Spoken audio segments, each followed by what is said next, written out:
Automobilista 2 just dropped their NASCAR update, including the Garage 56 car, as well as the NASCAR Cup Series Chevrolet Camaro, loaded with several paint schemes, including this one that looks, well, like a knockoff of Kyle Larson's HendrickCars.com Chevrolet. But not only that, we have some classic stock cars as well, even with the Dale Earnhardt number 3 Goodwrench paint scheme that you can get your hands on as well. 2 modern day cars and 2 classic cars, even the number 3 Wrangler style paint scheme. We're going to be checking it all out in this video, where I took the next gen Camaro to a race here at Daytona and to get a really nice feel of what this new update in Automobilista 2 has to offer. This is a game that I've been playing for about a year now, off and on, and the fact that they brought in a NASCAR update is really cool. Right now it's actually completely free, this content on Automobilista 2, until the beginning of the new year. Then you will have to buy the USA Racing DLC to actually get access to the NASCAR content. But as someone that's played this game for a while, I can tell you that this update, it's fun, but there's some flaws because Automobilista 2 is a primarily road course racing game. If you get this game for road course racing, you're going to have one of the best single player AI racing experiences you can ask for. Now, if you come into this for an oval experience, it's not going to be anywhere near as fun as the road course experience. Nonetheless, there's still some fun to be had here, and I'm racing, like I said, at Daytona. We're not really racing for an actual race, we're just kind of messing around and seeing how everything is. You can see the AI, they're a little bit dank. The super speedway racing it can be fun, you know, it's all about draft. Look at this is the coolest part. We have working hood flaps in the next gen car in Automobilista 2. I don't know any other game that has NASCAR with working hood flaps. It's such a small, paying attention to detail type moment that somehow every other product with NASCAR has completely overlooked this, but Automobilista 2's team actually nailed this. Now, as you can see me on the roof cam, and you can see the flaps still coming up here, and it works just like you would expect in real life. Of course, at super speedways is where you really see this actually happening. So this is super cool. Absolutely love this. The racing itself, it's not incredible. I mean, it's a couple lanes and there is bump drafting. It's not as, you know, kind of polished as it would look in real life, and overall, I mean, it's all about having the draft in Daytona, just like real life. Of course, they at least got that part right, but overall, the super speedway racing isn't anything special. I left this experience, the car itself, I was like, this is awesome. The racing experience on a super speedway with the AI, though, I left unsatisfied, to be completely honest. The AI kind of do some weird things where they'll kind of drive halfway onto the apron in the corner and check up, so it's really yeah, it's kind of dank. I was not running on the hardest difficulty, just for full transparency, so I can make the game way harder. And as well, one thing that's really cool about Automobilista 2 is now the AI on the road courses specifically are a lot of fun. You're not going to see much of it in this video, but I might do a lone video with some road course racing in the next gen car. But you can see me actually bump drafting here and pushing a car forward, so it is possible. But, I mean, on the road courses, the AI, they will have random accidents that'll bring out safety cars and stuff like that. It's a lot of fun. And they are really aggressive. They'll go very defensive to make sure you stay behind them. There's a lot of fun to be had with the AI when it comes to road course racing in this game. As for myself here, though, on the super speedway, I mean, we were just continuing to go forward, and now I was pretty well ready to move on at this point into checking out the next track at Gateway, but you can see these checkups I was talking about here. So super speedway racing, really, I would not recommend it, to be completely honest. The car itself, absolutely sick, but the racing experience at Daytona, really not that special. So we're gonna move on into checking out another oval, but this time a a normal oval. This is Gateway or Worldwide Technology Raceway that we were racing at, and actually when you go to a normal oval, they actually change the spoiler and they add a windshield wiper and even go into detail to change the interior cockpit with that windshield wiper device. So they are really paying so much attention to detail in the actual car, and I love that. Now as we'll head down into turn number 1, AI, they check up a lot on the original starts into turn number 1, so having to be very careful. And as well, I can tell you, you really had to drive this car here with this combo at Gateway, and that was a lot of fun. And I was struggling early on. I was actually braking too deep and too hard, and that was the result. So yeah, don't recommend that. And this is not the only time I would have some contact with an AI, out braking into the corner, go around again, and then I would, for the third time, go too deep into the corner, hard on the brakes, around I would go. I would get myself under control, and we would actually start to get acclimated with the track and the car, and things were a lot easier and smoother after those 3 incidents.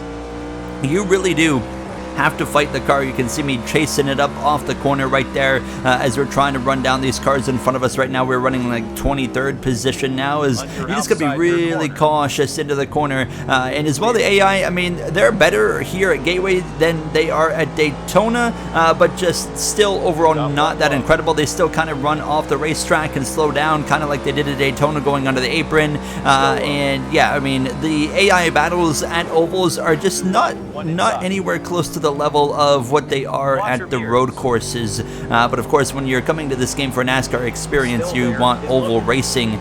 They did also add a new oval in this update that we're going to be checking out here momentarily, of Pocono Raceway. There's also Auto Club in the game, if you guys miss Auto Club and want some NASCAR content there, as we'll be checking that out at the end of the video as well.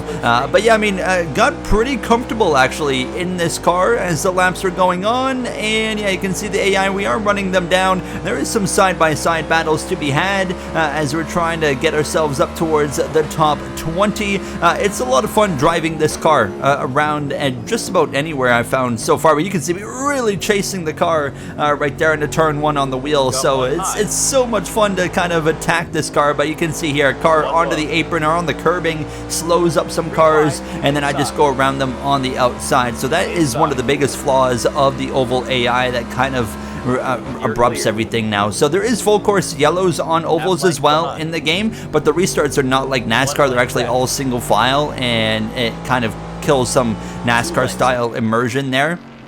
Now we come through though into Garage 56. Now there is only 2 Garage 56 liveries, meaning you can only have 2 Garage 56 cars on the track. Therefore, I could not have a full field of Garage 56, so I had to fill the rest of the field with the next gen cars. So now we're going to get a comparison on speed between Garage 56 and next gen, as I am kind of bulldozing my way into turn 1 here in Interlagos in our first road course race now with this update. And I mean, the car, it sounds really cool. Absolutely love it now, as the interior looks absolutely phenomenal as well.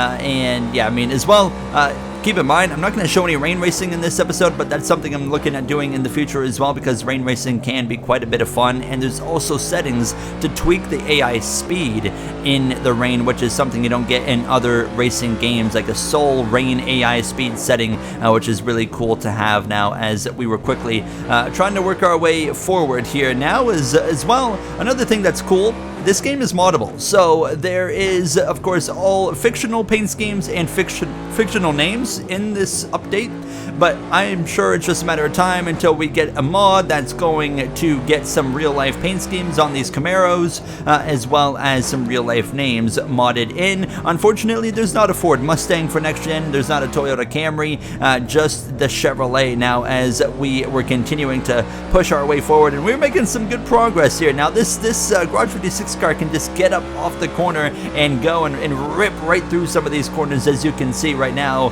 Such a cool car to drive, and yeah, I mean, you were really able to kind of notice the differences between the speeds of this one and the next gen car, as we were kind of going through some more like bendy sections. There's just so much more downforce and speed that this car is capable of carrying through them compared to the next gen, as you can see right here through the final bends here, and we were just able to kind of rip past the next gen cars. I really do wish, though, that we could get a full grid of Garage 56. That would be really cool. But if you want to do some multi-class racing, it's perfect because you can do multi-class racing in Automobilista 2, so you can kind of recreate the, of course, event of the 24 hours of Le Mans, which is also really cool, and you can get the track through a DLC. I currently don't have that DLC, but you do have to buy the track separately, so I think I'm going to do a video on that at some point in the future. But yeah, I mean, it's a really, really cool car to drive, but I would only personally recommend doing this with some genuine multi-class racing like what they did in real life. The only other Garage 56 car on the track is driven away, as I would move eventually into P2 here, which is now both Garage 56 cars are up front. But yeah, now I mean, I had kind of gotten a good feel for this car, and I was ready to kind of check out some classic stock cars as well. So as I would clear the rest of the field, I said, okay, let's jump into some more of the classic style, because they gave us 2 retro Cup Series cars as well to play with, and we're going to actually race at Pocono for this next one here, as we're in the well, the knockoff Tide car in that number 01. And look at the interior of this thing, so basic. Well, I just skipped over it, but you'll see it here in just a second. But so much more basic than what we see, of course, now IRL as we get underway here. And as well, I mean, getting up through the gears a lot slower, and the shifting's a bit slower. It's just you know, kind of brings in that classic feel, and it's a lot of fun. I'm not a huge fan of racing classic cars. I don't know, I'm always more about current day and what's to come in the future. Personally, those are the kind of cars I like to race, but obviously wanted to give this a go nonetheless. And what I found here is I definitely should have been shifting down to 3rd gear to continue to gain some speed, which obviously wouldn't really be a thing in real life back in the day. How about G. Jordan in 3rd? I'm pretty sure that's supposed to be Jeff Gordon. You notice as well, the trees on the outside of the track, they're all dead. So this game has seasons as well. So I set it to current time, so it's December 23rd, hence the dead trees. If I had customly changed the date to, say, springtime, summertime, the trees are going to be full and green. If I change it to autumn, they're going to have the leaves changing colors and stuff like that. It's really, really cool what they've done in this game. But we got D. Eastman in P2, by the way. It's got to be Dale Earnhardt now, as well. I would overdrive the tunnel turn and around I would go. I actually think this track might be a lot of fun in the next gen car, so we might try that in the future, but I'd already had enough of driving this car, so I would move on at this point actually into attempting a pit stop, because I wanted to see what the pit stops were like, and it was like 4 seconds. They look at this. Yep, it's like a next-gen, not even a next, it's like an F1 pit stop where they have 2 tire carriers on both sides, and then they just do the stops and they're done. But as we come through now to even more retro stock cars here at Indianapolis, they give us a 3-wide start, Indy 500 style. But as we head down in towards turn number 1, we're going to try and muscle our way into the corner. And I'd kind of learned that it seems like in these retro cars, you want to shift down to 3rd for whatever reason. So I decided to kind of bring that into this Indianapolis Motor Speedway. It is as well key to note, I was dealing with a lot of understeer in all of these cars. Once the tires came up to temperature, I had a lot of understeer, and I had, of course, can confirm though, you have so much you can do in the setup menu. I just wanted to come in for the first time on a default kind of look and say, like, the average player is going to come in and not change anything. This is what you're going to kind of get. So the oval racing, it's like I said, overall it's a bit underwhelming to me. I don't really have a great time doing oval racing in this game, but I absolutely plan on doing Garage 56 racing and next gen racing, specifically more so on road courses. I mean, the road course racing with the AI in this game is awesome. I just have a blast with that. So definitely, if you like road course racing and you're a NASCAR fan, definitely a good combination for you. Now, if you strictly want oval racing, I mean, the cars are really cool. I have an absolute blast driving these cars, listening to these cars. The next gen and the Garage 56 were my clear favorites, but the actual oval racing experience is not incredible with the AI, and well, I had a bit of a moment there, and we would get back up to speed and try to finish this one out. We are going to check out Auto Club as well here in just a second, and to kind of finish things off with the next gen. But yeah, personally, I mean, the two retro cars, I wasn't having a lot of fun with them. It's just personal preference, really. I mean, the cars, I mean, they're okay to drive. There's not really anything wrong with them. It's just not my preference of having fun with a race car. So, but yeah, I mean, the AI here, I was running on like 103 difficulty for this race, and I mean, there's some side-by-side racing, but overall, still, again, they kind of just have that same kind of dankness to the oval racing, so I was ready to kind of move on to Auto Club, but we're going to try and go for this move right here. We have a chance to go like 4 wide through the middle. I do love the spotter in this game. They actually are very descriptive, like, hey, you're 4 wide in the middle, just so you are aware. Like, they are very aware of what's happening around you. The spotter is honestly really well done in this game. But yeah, I mean, that was enough of Indianapolis. I said, okay, let's move on and go into Auto Club and return to the car that I was having the most fun driving, the next gen. We lost this track in real life, unfortunately. It's no longer existing, but here we are at Auto Club now in the next gen car, and on the default setup, again, I was dealing with the same thing of the car being super tight. Now, like I said, you can change this in the car setup, but doing everything I could to try and get around this track and hook things up here. Now, the AI, honestly, I would say for the oval racing, I think this was the best track, actually. Auto Club, I felt like, put on the best racing experience. Still not great for oval racing, but it was more bearable, and like I didn't like leave that being unsatisfied. I was more like, okay, this was actually a decent time. You definitely need to adjust the opponent difficulty. You got to really fine tune it, and that's something that you kind of have to work on with trial and error over a few races. So I had felt like I had probably had the AI a little bit too difficult for this race here, but you can see me actually ripping the top here and actually gaining some momentum off the corner. Close quarters right there with the number 78. I love the hood flap feature, man. I mean, it's such a small thing that no one has given us in NASCAR gaming before, and I love that we actually got that here in Automobilista too. It's little things like that that just, I'm like, thank you so much to the devs of this game for bringing that to us now. But overall, I mean, yeah, using the draft a lot here in Auto Club, and there's some more, there's just better side-by-side racing, some 3-wide racing. They actually did a really solid job with this track. However, there still can be some awkward moments of checkups here and there, but overall, for the most part, the oval racing at Auto Club is a lot better. I can see there's a car on the apron again up there, and sure enough, that inside line kind of stalls out. It's that blue car right there that kind of briefly was on the apron, and his momentum died. So that's just an oval thing. They will absolutely do that on every oval, where they'll just kind of go halfway on the apron, and I mean, they just check up so hard here now as they can really drive it off into the corner, which I can't do because I'm so tight. So as we exit turn 4, nearly into the outside wall right there, as we were coming up here towards the end, I actually set it for 5 laps. I don't know what's going on in the top left. I've never seen that before, where the lap time and lap count's just not working in Automobilista. I'm not sure if that's a bug with this new update, but now I was actually really trying to hook up the inside line and see what I could do. And actually, watch this AI. He's going to get a run off the corner, and I'm going to try and cover him off here down the back straightaway. Say absolutely not. And down the back straightaway, I believe this was the final lap, into turn 3. I'm actually going to hook this up super well, and when you can rarely actually have freedom to really run the corner how you want, look how much time you can gain. And I felt like that right there, I mean, if we could do that every lap, we're going to be absolutely cooking. But that was the end of things here in Auto Club.